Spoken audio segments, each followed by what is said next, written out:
Saraswati group of colleges के इस online platform में आपका स्वागत है। नई शिक्षा नीति के अनुसार आज हम जानेंगे बीए प्रथम वर्ष समाजशास्त्र की क्लास में कि जो इसके प्रथम प्रश्न पत्र है समाजशास्त्र की मूल अवधारणा में, जो इसकी मूल अवधारणा के अंतर्गत हम जानेंगे कि सामाजिक संस्था क्या है। सामाजिक संस्थाएं जो आपकी दी गई हैं, परिवार, विवाह, नातेदारी, धर्म, शिक्षा और राज्य, ये सभी सामाजिक संस्था के अंतर्गत आते हैं। आज हम जानेंगे कि इसमें हम लोगों ने पहले परिवार का, नातेदारी का अध्ययन कर चुके हैं हम पिछले वीडियो में। अब हम जानेंगे आज विवाह के बारे में। देखिए, विवाह के बारे में हम अध्ययन कर चुके हैं।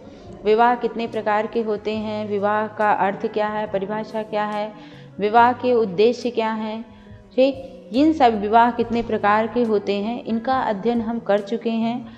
आज हम जानेंगे कि विवाह के अंतर्गत जो अन्य धर्म के जो संस्थाएं हैं, अन्य धर्म के जो विवाह हैं, उनको हम जानेंगे कि कौन कौन से हैं, जिसमें से हम लोग हिंदू विवाह का अध्ययन कर चुके हैं। मुस्लिम विवाह की चर्चा चल रही थी, तो इसमें हम जानेंगे कि इसमें मुस्लिम विवाह में इसके हम अर्थ को जान लिए थे कि मुस्लिम विवाह क्या है। मुस्लिम विवाह को हम निकाह कहते हैं। जैसे हिंदू धर्म में जैसे हम बताते हैं कि हमारे जो हिंदू धर्म में निकाह को हम धार्मिक संस्थाएं कहते हैं, वैसे ही इसमें यह निकाह है।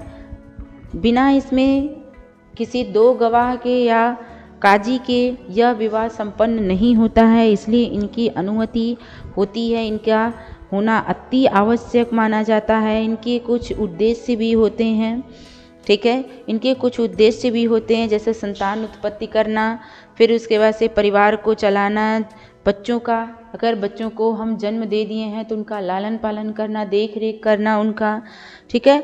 और जो उन व्यक्तियों के जो घरेलू जीवन होते हैं, उन घरेलू जीवन को क्या करना, व्यवस्थित करना, ये है आपके मुस्लिम विवाह, ठीक है। इनको उद्देश्य भी कह सकते हैं, इनके कार्य भी कह सकते हैं।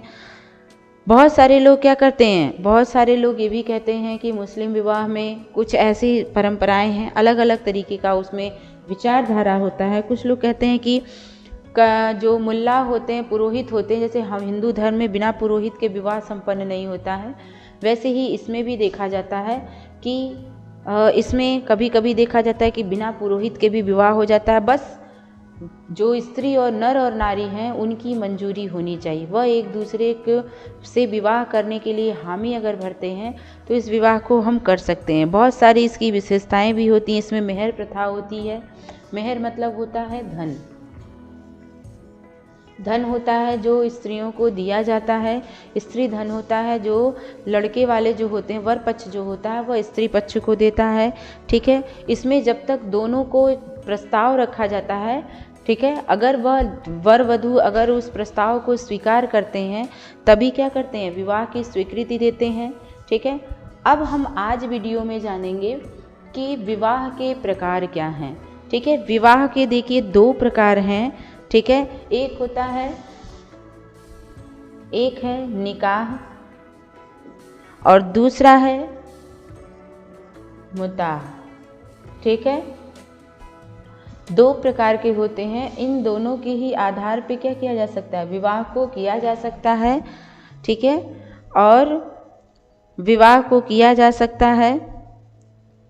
तो आज हम जानेंगे डिटेल में कि निकाह क्या है और मुताह क्या है। चलिए वीडियो स्टार्ट करते हैं। मुस्लिम विवाह के प्रकार। मुस्लिम विवाह दो प्रकार के होते हैं। पहला है निकाह और दूसरा मुताह।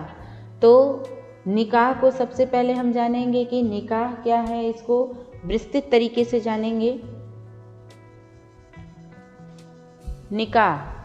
निकाह एक अस्थाई विवाह है। निकाह को क्या कहा जाता है, एक अस्थाई विवाह माना जाता है। अस्थाई विवाह माना जाता है, यानी कि यह क्या है, अस्थाई है। इसमें किसी प्रकार का कोई बदलाव नहीं है, इसमें किसी भी प्रकार का अस्थायीपन नहीं पाया जाता है।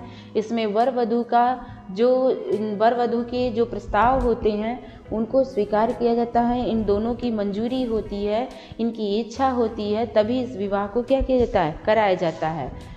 ठीक, यह अस्थायी होता है। जो भारतीय मुसलमानों में इस विवाह का प्रचलन अधिक पाया जाता है। जैसे हिंदू धर्म में ब्रह्म विवाह सबसे अधिक प्रचलित है, वैसे ही भारतीय मुसलमानों में यानी भारत में रहने वाले जितने भी मुस्लिम धर्म के लोग हैं उनमें निकाह का जो विवाह है, जो निकाह है, यह सबसे अधिक, इसका प्रचलन विवाह का सबसे अधिक पाया जाता है। निकाह में देखिए 2 वकील, देखिए यहाँ पे दिया है गवाह के तौर पे, अभी भी मैंने बताया था कि बिना गवाह के उस विवाह को नहीं कराया जाता है। ठीक है, तो यहाँ क्या दिया है, 2 वकील द्वारा लड़का और लड़की की इच्छा जानने और रजिस्टर पर उनके हस्ताक्षर लेने के पश्चात काजी द्वारा अरबी पढ़ा जाता है, यानी जो कलमा पढ़ा जाता है उस कलमे को पढ़ने के बाद, ठीक है ना, क्या पढ़ा जाता है, कलमा जो पढ़ा जाता है उसको पढ़ने के बाद ही क्या किया जाता है, दोनों के विवाह को स्वीकृति प्रदान की जाती है। यानी कि एक तरह से ये भी कहा जाता है कि जो मुस्लिम विवाह होता है यह संविदा भी होता है, और संविदा के साथ साथ इसे हम क्या कहते हैं, इसे हम अस्थाई भी मानते हैं किसी भी, यानी कि मुख्य रूप से तो इसको हम अस्थाई मानते हैं। ठीक है, और मानने के साथ साथ ये लोग कहते हैं कि मुस्लिम धर्म में अधिकतर देखा जाता है, कहा जाता है कि यह समझौते का विवाह होता है। क्या होता है, समझौते का विवाह माना जाता है इसे, यानी इसमें समझौता होता है। जैसे हिंदू धर्म में संस्कार माना जाता है, क्योंकि इसमें जो स्त्री पुरुष विवाह कर लेते हैं वो जन्म जन्मांतर के लिए बंधे होते हैं और उनसे संबंधित जो धार्मिक कर्मकांड है उनका पालन करते हैं, इसीलिए उनको हम एक धार्मिक या संस्कार वाला मतलब विवाह माना जाता है। लेकिन इनमें क्या है, समझौता, इसीलिए इस पे क्या किया जाता है, सारी चीज़ें जो होती हैं वह रजिस्टर पर नोट की जाती हैं। ठीक है, सारे डिटेल यानी कागजी कार्रवाई कानूनी तौर पे इनमें विवाह किया जाता है। और यह विवाह क्या होता है, यह विवाह समझौते पे भी किया जाता है दोनों में। तो इसमें जब तक 2 लोगों गवाह ना हो, ठीक है, 2 वकील, 2 कोई गवाह भी हो सकते हैं, 2 वकील भी हो सकते हैं, ठीक है ना, वकील के द्वारा 2 वकील मतलब एक लड़की के पक्ष का एक लड़के के पक्ष का, तो लड़का और लड़की की दोनों की इच्छा को जाना जाता है कि क्या आप इस विवाह को करना चाहते हैं। जब वह हामी भर देते हैं तब क्या किया जाता है, तब उनसे रजिस्टर पे, देखिए चित्र में इस लड़की जो है वह रजिस्टर पे साइन कर रही है और जो यहाँ पे आपके क्या हैं, जो आपके काजी हैं वो यहाँ पे बैठे हुए हैं, ठीक है ना, जो क्या कर रहे हैं, कलमा पढ़ रहे हैं और उनको जो चीज़ें हैं बताई जा रही है। पूरा प्रोसेस चित्र में ही देखने से लग रहा है कि यह क्या मतलब यहाँ पे समझाया जा रहा है। तो करने के बाद के पश्चात काजी जो हैं उनके द्वारा कलमा या अरबी पढ़ा जाता है, तभी इस विवाह को क्या करते हैं, हम संपन्न करते हैं। चलिए अब आगे जानेंगे हम मुताह क्या है। एक तरह से जो निकाह होता है इसको हम धार्मिक विधि भी कहते हैं, यानी कि इसे हम धार्मिक विधि विधान के अनुसार हम इसे धार्मिक विवाह भी कहते हैं। मुताह ये दूसरा प्रकार है किसका, मुस्लिम विवाह का। इसमें देखिए एक वर है, वधू है और वकील है। यहाँ देखिए वकील हैं, यहाँ कोई काजी नहीं है, यहाँ पे क्या है, वकील हैं। यहाँ पे देखिए जानेंगे मुताह विवाह क्या है। मुताह विवाह एक अस्थायी विवाह है। देखिए इसमें क्या लिखा है कि अस्थायी विवाह होता है जिसमें पत्नी को देय मेहर की धनराशि निश्चित रहती है और विवाह का समय भी निश्चित रहता है। यानी कहने का मतलब जैसे आप सिविल मैरिज कहते हैं, कोर्ट मैरिज, कि आप इस समय पे ही जाके, इस तिथि में, इस समय में आप जाके विवाह करेंगे, जैसे उनका तिथि निर्धारित होता है, वैसे ही इसमें भी है। मुताह विवाह इसीलिए कहा जाता है कि अस्थायी होता है, क्योंकि इसमें कभी भी व्यक्ति डिवोर्स ले सकता है, क्योंकि यह कानूनी तौर पे होता है। और कानूनी तौर पे जब हम विवाह करते हैं तो उसमें हम जैसे कानूनी तौर पे विवाह कर सकते हैं, वैसे हम कानूनी तौर पे डिवोर्स भी यानी तलाक भी ले सकते हैं। कभी भी ले सकते हैं, जब अगर वह व्यक्ति अपनी जीवन साथी से खुश नहीं रहता है या फिर मेहर के द्वारा अगर वह उनसे मतलब अनुमति नहीं देता है, तो इस कंडीशन में वह उस विवाह को नहीं कर सकते हैं। ठीक है, इनमें कभी भी वह वर वधू अलग भी हो सकते हैं, इसीलिए कहा गया है इसमें कि यह क्या है, अस्थायी विवाह होता है, जिसमें क्या कहता है, देय मेहर, यानी कि जो स्त्री होती है उसके अनुसार उसकी इच्छा के अनुसार जितनी धनराशि देनी होती है उसे, वह धनराशि निश्चित की जाती है कि आपको इतनी धनराशि दी जा रही है, जो उन वर पक्ष के द्वारा जब वह स्त्री इस चीज़ को मान्यता देती है या उसकी मंजूरी करती है, स्वीकृति प्रदान करती है, तभी उस विवाह को किया जाता है। और इस विवाह की जो तिथि होती है वह भी समय और तिथि दोनों क्या होती है, निर्धारित होती है कि आप इस समय इस तारीख को आप इस विवाह को संपन्न करेंगे। जैसे इसमें देखिए दोनों चित्र में दिखाया जा रहा है, जो वकील हैं उनके द्वारा इस विवाह को कराया जा रहा है। चलिए आगे जानते हैं कि मुस्लिम विवाह से संबंधित क्या शर्तें होती हैं। मैंने बताया था शुरू से ही कि यह क्या है, यह एक संस्कार नहीं है, क्योंकि अगर संस्कार होता तो इसमें स्त्री और पुरुष में किसी प्रकार का कोई कागजी कार्यवाही नहीं होती। ठीक है, किसी प्रमाण पत्र की आवश्यकता नहीं होती। वह जन्म जन्मांतर के लिए अगर विवाह करते एक लड़का लड़की, तो जन्म जन्मांतर के लिए अपने बंधन में बंधे होते, उनमें किसी प्रकार का अलगाव का भावना नहीं रहता। लेकिन यह क्या है, यह एक समझौते पर आधारित है, इसीलिए क्या है, इनमें विभिन्न प्रकार की शर्तें होती हैं, या फिर ये भी कह सकते हैं आप कि शर्तों पर होने के वजह से, शर्तों पर निर्धारित होने के वजह से यह विवाह क्या है, एक समझौता है।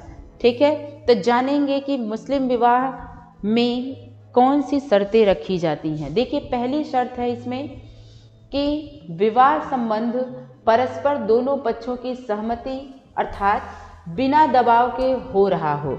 यानी कहने का मतलब ये है कि जो स्त्री पुरुष है इनके दोनों पक्षों में, यानी लड़की के घर और लड़के के घर, दोनों के घर क्या हो, दोनों की सहमति हो, बिना किसी के दबाव में यह क्या किया जाए, विवाह को संपन्न कराए। यानी कि दोनों की यहाँ पे मंजूरी होनी चाहिए, दोनों लड़के वर वधू की भी और उनके परिवार की भी मंजूरी हो, किसी प्रकार का कोई भी दबाव उन पर न हो।